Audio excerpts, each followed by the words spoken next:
एक तरह का जेनजी रेवोल्यूशन जो कि उनको सड़कों पे लाया। 5 सालों से वो बेरोज़गार हैं, एक के बाद एक बहाने करके उन्हें नौकरियों से बाहर रखा जा रहा है। मैं अपील करता हूँ लद्दाख के युवा पीढ़ी से कि वो जो भी हो इस रास्ते पर न चलें, हिंसा के रास्ते पर। मैं फिर युवा पीढ़ी से हाथ जोड़कर विनती करता हूँ कि हम शांति के ही रास्ते से सरकार को कहें, और सरकार भी मैं चाहता हूँ कि शांति के संदेश को सुने।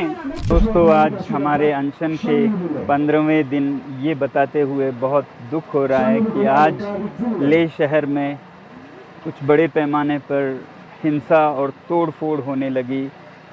कई कार्यालयों को तोड़ा गया, आग लगा दी गई और गाड़ियों को पुलिस के आग लगा दी गई। इससे पहले मैं आपको ये बताऊं कि कल यहाँ पर जो 35 दिन के अनशन पे बैठे थे, उनमें से 2 लोग अस्पताल में उन्हें ले जाना पड़ा बहुत गंभीर स्थिति में। इससे लोगों में बहुत रोष जागा और आज पूरे लेह में बंद की घोषणा की गई और फिर युवा पीढ़ी हज़ारों की संख्या में बाहर आ गए। कुछ लोग सोचते हैं कि ये हमारे समर्थक थे।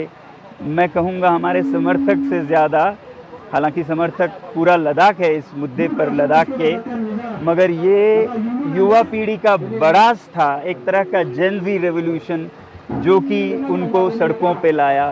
5 सालों से वो बेरोज़गार हैं, एक के बाद एक बहाने करके उन्हें नौकरियों से बाहर रखा जा रहा है और फिर लद्दाख को संरक्षण नहीं दे रहे हैं। मैं हमेशा बोलता आया हूँ कि ये नुस्खा है समाज में अनरेस्ट का, सोशल अनरेस्ट का, कि आप बिना कामकाज के युवा को रखें और उनके जो लोकतांत्रिक अधिकार हैं उनको भी छीन लें ना। आज यहाँ पर कोई लोकतंत्र का मंच नहीं है और 6वां शेड्यूल जिसकी घोषणा की थी, वचन दिया था, वो भी नहीं माना गया। फिलहाल मैं इनमें नहीं जाना चाहूँगा। मैं अपील करता हूँ लद्दाख के युवा पीढ़ी से कि वो जो भी हो इस रास्ते पर न चलें, हिंसा के रास्ते पर।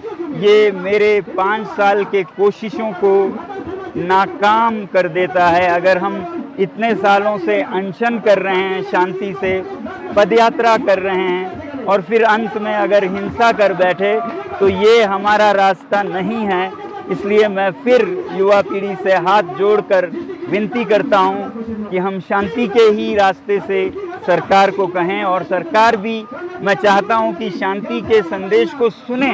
जब वो शांति को अनसुनी कर दें, 1 बार अनशन, 2 बार अनशन, 5 बार तक अनशन करे कोई, लेह से दिल्ली तक पैदल चले आएँ शांति से, और उसका भी कोई अनसुना कर दे, तो फिर इस तरह के हालात आते हैं। इस समय मैं सरकार से कहूँगा कि वो संवेदनशील हो लद्दाख के बारे में, और युवा पीढ़ी से कहूँगा कि वो शांति के रास्ते पे चले। मैं पूरे देश से ये बताना चाहता हूँ कि ये रास्ता मेरा दिखाया हुआ नहीं है, ये उनके बड़ास का एक परिणाम है, मगर ये बड़ास निकालने का समय नहीं है। शांति से, ठंडे दिमाग से सरकार के साथ वार्तालाप करने का समय है। आज बस इतना ही, अभी बस इतना ही। बहुत बहुत धन्यवाद। जय हिंद।